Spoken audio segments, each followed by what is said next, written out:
Kita mau panen kacang merah yang usianya sih udah hampir 2 bulan panen.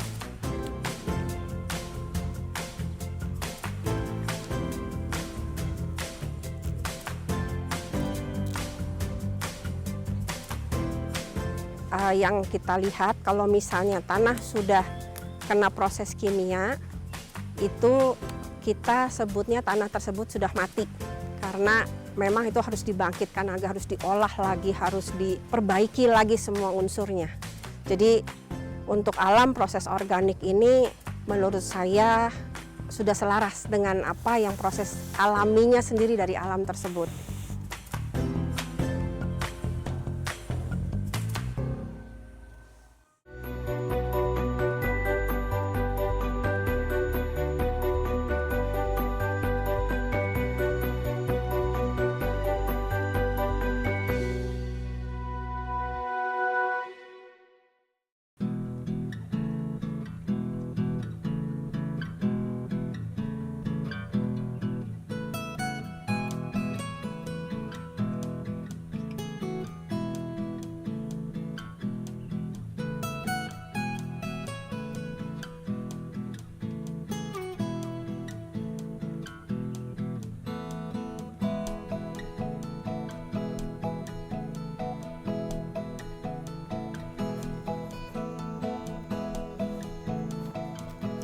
Ini saya mau tunjukkan, ini kale. Tanaman kale. Kale ini untuk sebagian orang sekarang dibilang sebagai sayur dewa katanya. Harganya juga cukup mahal. Ini tomat. Tomat ini masih hijau. Ini kita sebutnya sebagai tomat buah. Kemudian ada juga tomat ceri. Ini sudah siap panen.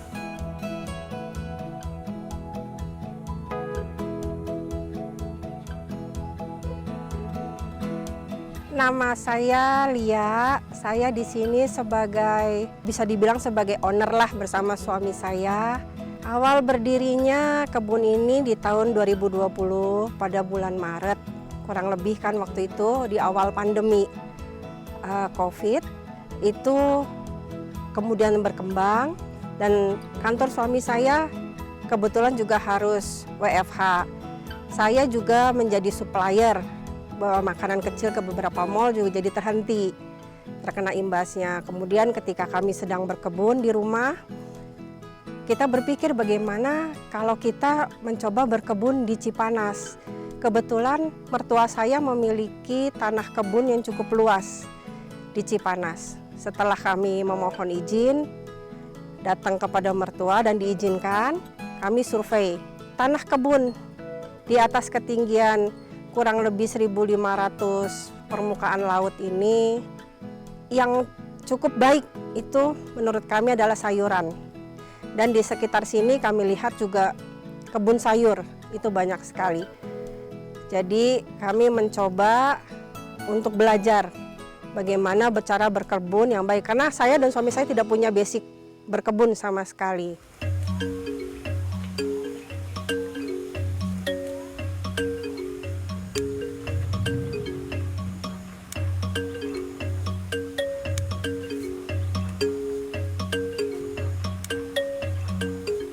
Memaksimalkan hasil panen, daun yang di bagian bawah harus dipotong. Juga ada pohon-pohon liar seperti rumput liar seperti ini mesti dibuang, dibersihkan. Daun yang udah rusak-rusak seperti ini dibuang. Yang menutupi pohon ini semua juga harus dibuang karena kacang merah butuh matahari yang banyak. Yang saya pelajarin dari YouTube dan dari Living Organik bahwa nutrisi dari bawah itu kalau tidak dibuang daunnya akan larinya ke daun dan kacang merahnya tidak akan maksimal hasilnya. Jadi termasuk juga rumput-rumput liar ini juga akan memakan nutrisi yang ada di tanah. Jadi ini semua harus dibuang. Kalau tidak kacang merahnya akan kalah buahnya akan kalah dengan daunnya, karena daunnya akan terus mencari matahari, membesar. Seperti ini, batangnya sudah panjang karena dia keluar mencari matahari. Seperti itu.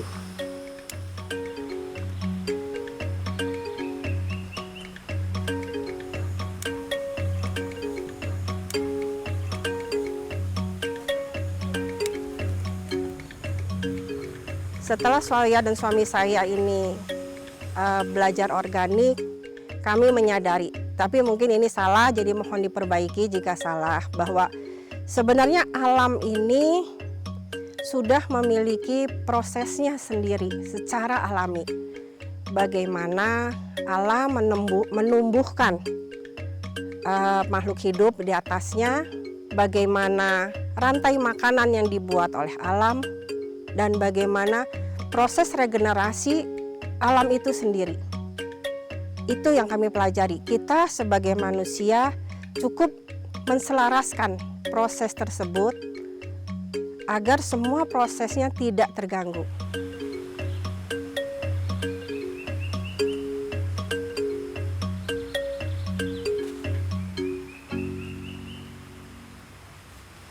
Kacang merah ternyata ada dua macam. Yang satu kacang merah ini kalau orang sini panggilnya kacang merah tuturus, yang pohonnya menjalar. Yang satunya pendek. Jadi ada dua macam. Kalau yang pendek itu sekali panen habis.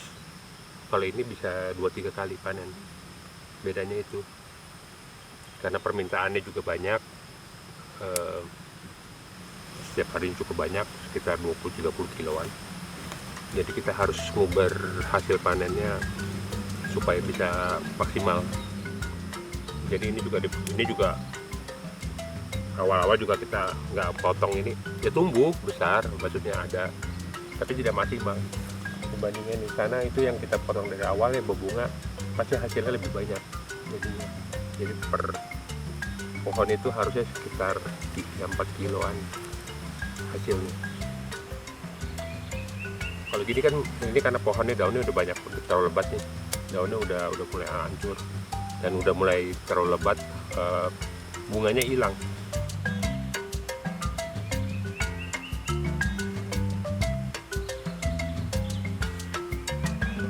Kalau ini menurut saya hitungannya agak gagal nih, karena ini daunnya udah banyak, bunganya sedikit, tapi belum terlalu gagal juga, karena bunganya masih kecil, belum jadi. Kalau gagal tuh istilahnya daunnya lebat, kelihatannya lebat, tapi kacang merahnya sedikit, hasilnya sedikit banget.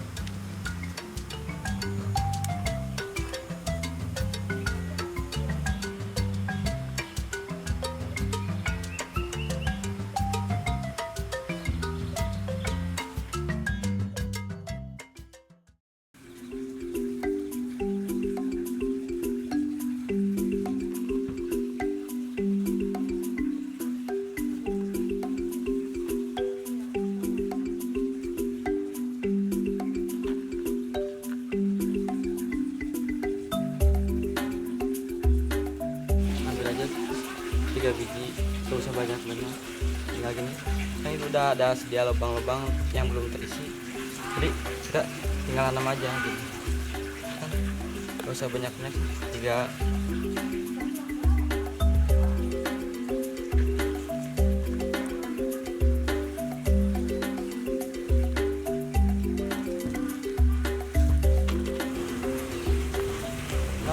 Lubang yang ini kan, soalnya kan kena dekat sama terusnya, jadi gampang kesininya. Lubang yang ini kan ntar buat tumpang sari sayuran, jadi kita tanam yang dekat ini aja.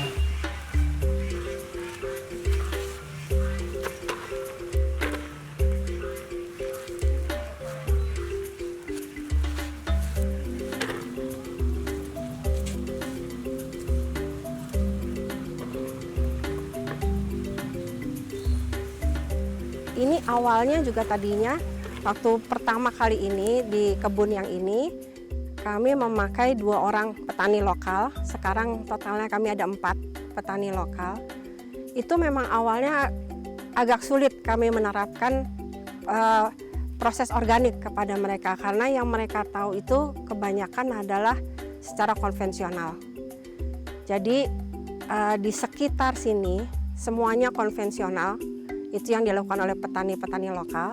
Tetapi keuntungannya dari tanah ini adalah karena ini satu kompleks, jadi bukan wilayah yang terbuka, ini di dalam satu kompleks, jadi lebih terfokus. Kebetulan tanah ini adanya yang paling tinggi.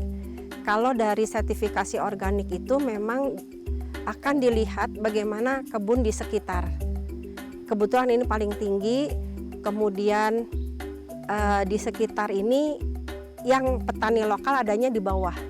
Jadi itu yang diuntungkan, makanya kenapa kita bisa mendapatkan sertifikasi organik, karena air itu kan mengalir dari atas ke bawah, dan tanah ini berarti tidak terkontaminasi dengan kimia.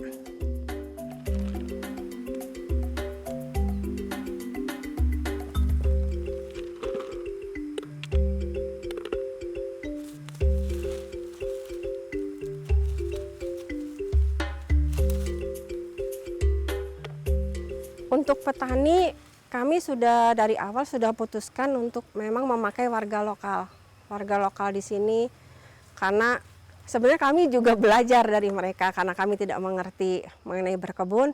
Kami banyak belajar dari mereka juga, tapi kami terapkan bahwa harus secara organik, itu harus. Tidak boleh sama sekali menggunakan bahan kimia. Sesulit apapun tanaman ini nanti akan tumbuh, kita tetap harus memakai organik.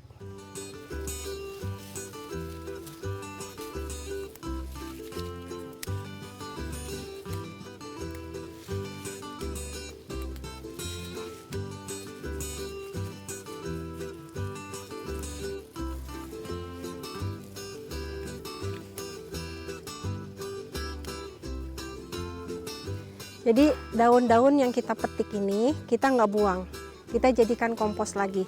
Ada satu tempatnya nanti di sana, kita jadikan kompos, kita aduk dengan tanah. Yuk kita lihat.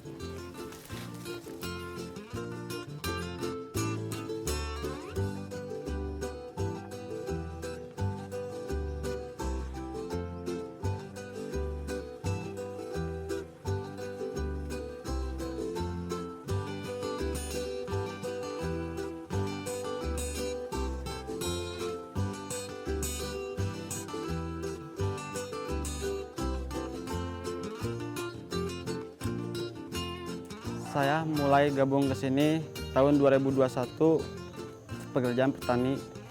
Tugasnya sih menanam, menyemai, penyemprotan, pemupukan, ya ngurus sayuran-sayuran yang ada di sini aja. Ya dulu kan sebelum ke sini jadi petani konvensional aja, ya di rumah biasa-biasa gitu. Seperti sama aja sih nanamnya, nanam kacang panjang, sayur-sayuran pakcoy, caisim, cabai keriting. Kalau masalah pengalaman, pengetahuan lumayan bertambah dari misalnya konvensional sama organik, agak beda gitu. Kalau konvensional kan pemupukannya, penanamannya, kadang-kadang pengobatannya juga beda kayak organik. Contohnya kan di sini kalau organik nggak ada bahan-bahan kimia. Kadang-kadang kan kita ngeracik sendiri masalah penyemprotan, pemupukan.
Sebenarnya kalau dari literatur itu organik memang katanya sehat. Nah dari situ sebenarnya kita putuskan bahwa saya juga sebenarnya kalau mau makan saya juga maunya yang sehat gitu. Saya maunya yang kalau gitu kita akan pilih organik gitu. Tapi bagaimana yang disebut organik itu yang kita tidak mengerti. Akhirnya itu yang kita putuskan mengapa kita mengambil sertifikasi organik. Karena kita juga belajar dan diajarin bagaimana organik.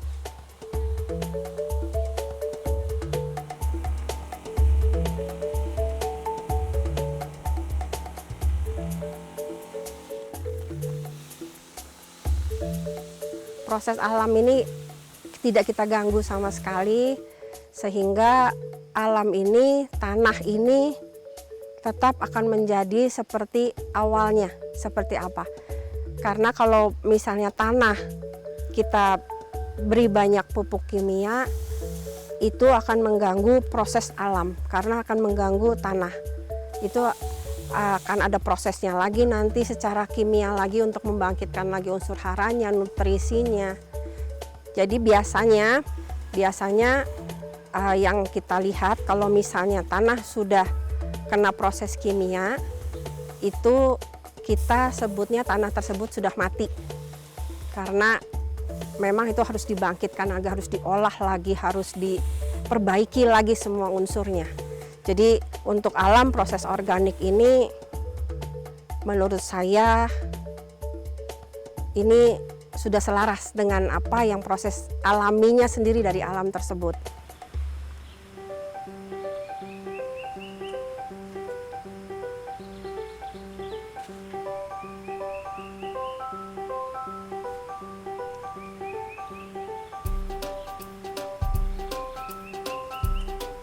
Jadi sekarang kita mau panen kacang merah yang usianya sih udah hampir 2 bulan panen. Ini kan udah matang, bisa dipanen. Ini gini. Kalau udah matang kelihatan merah, luarnya juga kelihatan merah.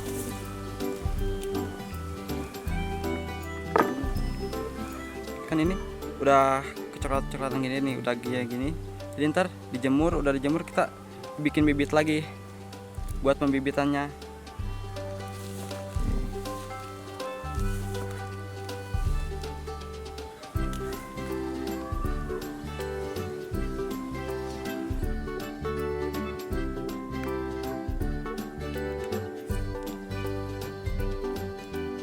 Awalnya itu dulu waktu pertama kita berkebun, kita tanam semua jenis. Selada, ada beberapa selada kita tanam, sawi, beberapa sawi kita tanam, semuanya kita coba, pakcoy, semua kita coba. Tapi ternyata setelah kita menjadi mitra dari Living Organic, ternyata pasar itu, terutama untuk di Jakarta, itu lebih bagus kacang merah. Jadi mayoritas sekarang di sini kacang merah, terus kita gunakan tumpang sari, itu sayur-sayuran seperti pakcoy, ada selada, kemudian ada kale, itu kita tumpang sarikan.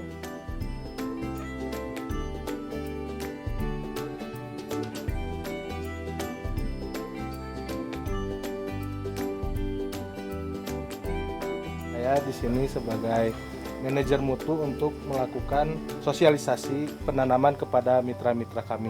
Nah, untuk kangkung yang dipanen ini tidak panjang ukurannya dikarenakan batas umur panen kita yang diterima adalah 25 hari.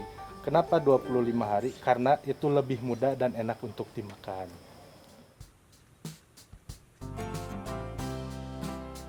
Nah, untuk yang ini Bu tidak usah dipanen karena ini udah tua, dari batangnya juga udah berduri dan untuk diprotesnya juga udah keluar getah. Apabila sudah alot itu udah tua umurnya, kita nggak pakai lagi karena kita pakai yang lebih muda, yang ukurannya di 35 cm.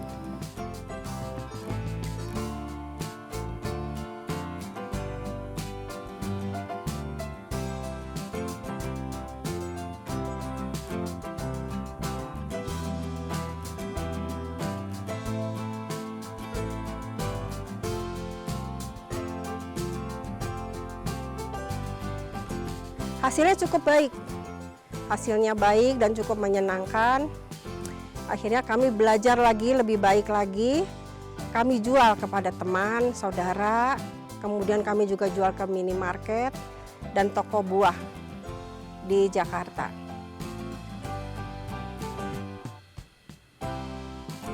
Kalau misalnya sayuran kami mau kami labeling itu sebagai organik, kami harus mengikuti persyaratan-persyaratannya. Setelah kami pelajari, sebenarnya memang cukup rumit. Persyaratannya rumit, mahal, iya mahal.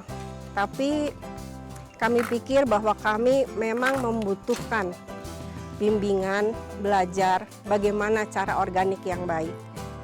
Jadi akhirnya kami putuskan, kami mengambil sertifikasi organik.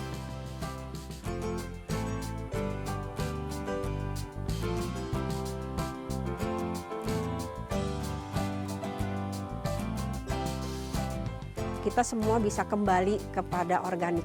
Sistem pertanian organik ini sebenarnya nggak mahal kok, murah. Karena semua bahan-bahannya itu ada di sekitar kita. Dan proses ini sebenarnya yang kalau bisa pemerintah dukung organik.